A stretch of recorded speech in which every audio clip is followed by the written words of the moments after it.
Le ramadan nous apprend à manger. Lorsque l'on jeûne le mois de ramadan, la tradition prophétique accorde une importance au fait de manger quelque chose le matin. D'après Jabir ibn Abdillah, radiyallahu anhu, le prophète sallallahu alayhi wa sallam a dit « Celui qui veut jeûner, qui mange quelque chose au sahur », rapporté par Ahmed dans son Musnad et authentifié par Shira al-Albani dans Sahih al-Jami'. Puis dans la journée, nous explorons la sensation de faim. Ressentir la faim revêt des bénéfices pour la santé. Explorer la sensation de faim tout en ayant la possibilité de pouvoir manger ensuite crée une interaction positive d'équilibre entre le corps et l'esprit, à l'origine d'une bonne santé physique et psychologique. Aujourd'hui, de nombreuses personnes qui vivent dans les pays de consommation ne sont plus habituées à ressentir la faim puisqu'elles ont la possibilité de manger à tout moment. Ce processus pourrait prédisposer à la dépression, mais aussi contribuerait à l'alimentation émotionnelle, à l'obésité et de façon plus générale aux troubles du comportement alimentaire. Ce qui ouvre la porte alors à toutes les maladies car la plupart d'entre elles sont en lien avec les excès alimentaires. Puis vient la rupture du jeûne qui s'effectue dans la tradition prophétique par des dates. La date est un fruit. Puis vient la prière qui marque une pause entre la consommation de ce fruit, qui est la date, et le repas que certains préparent. Les spécialistes sont unanimes sur le fait qu'il est bénéfique de consommer les fruits avant le repas. Mais cela trouve également preuve dans le Coran. C'est ce que nous faisons inconsciemment lorsque nous jeûnons en suivant la sunna de rupture du jeûne avec les dates que nous allons prier, puis que nous mangeons notre repas s'il y en a un. Il s'agit alors du deuxième repas de la journée avec celui du petit déjeuner. Il n'est pas obligé de manger 3 repas par jour, mais plutôt de manger lorsque la faim se présente en dehors de tout état d'émotion, sinon cela s'appelle grignotage. On distingue 3 états alimentaires.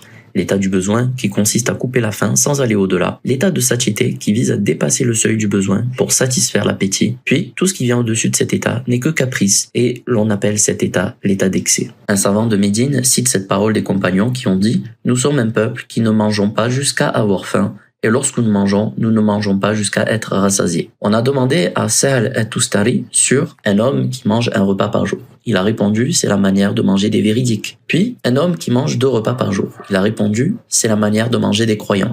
Puis, un homme qui mange 3 repas par jour. Il a répondu, dites à son ahl, à sa femme, sa famille, de lui construire un mangeoire. Beaucoup pensent que lorsque l'on mange, il faut forcément appliquer la règle des 1/3. Or, le prophète sallallahu alayhi wa sallam a dit « Un humain n'a jamais rempli un récipient plus mauvais que le ventre. Il suffit au fils d'Adam de quelques bouchées afin qu'il tienne son dos droit, et s'il ne peut se contenter de cela, alors le tiers pour la nourriture, le tiers pour sa boisson et le tiers pour sa respiration. » Ibn Rajab a relaté d'après un médecin non musulman qui est tombé sur ce hadith et qui a dit « Si les gens mettraient en pratique ce hadith, les hôpitaux fermeraient. » La première étape consiste donc alors à couper la faim avec quelques bouchées. C'est le degré du besoin qu'on a évoqué juste avant. Puis, si cela n'est pas suffisant, que la personne souhaite aller au-delà, dans ce cas, elle applique la règle des 1/3. Cette règle ne doit donc pas s'appliquer systématiquement, mais seulement si quelques bouchées pour tenir son dos droit ne suffisent pas. Cette règle vise à atteindre la sensation de satiété, mais pas la satiété en elle-même, et ce avec peu d'aliments, car le reste est comblé par l'eau et par l'air. Tout est fait donc pour éviter l'excès de nourriture, et nous savons aujourd'hui que cela est très nuisible pour la santé. Si un repas est fait, il est bénéfique de se réunir à plusieurs autour d'un même plat. Aujourd'hui, c'est chacun son assiette, chacun son plat. Selon Wahshi ibn Harb,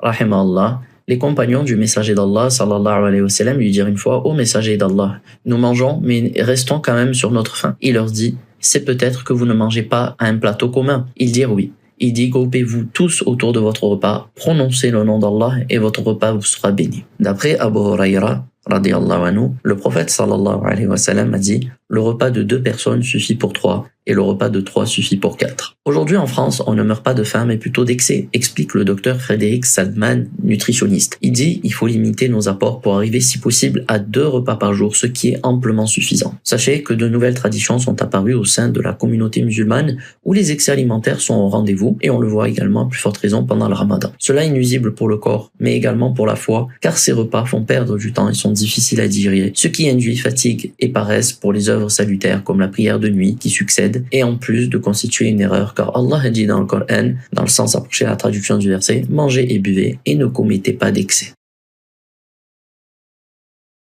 Si tu souhaites en apprendre plus sur l'alimentation ou si tu souhaites perdre du poids à raison d'1 kilo par semaine avec notre méthode basée sur la médecine arabe et la naturopathie, clique sur le lien qui se trouve dans la description de cette vidéo ou le lien qui se trouve sur la biographie du compte.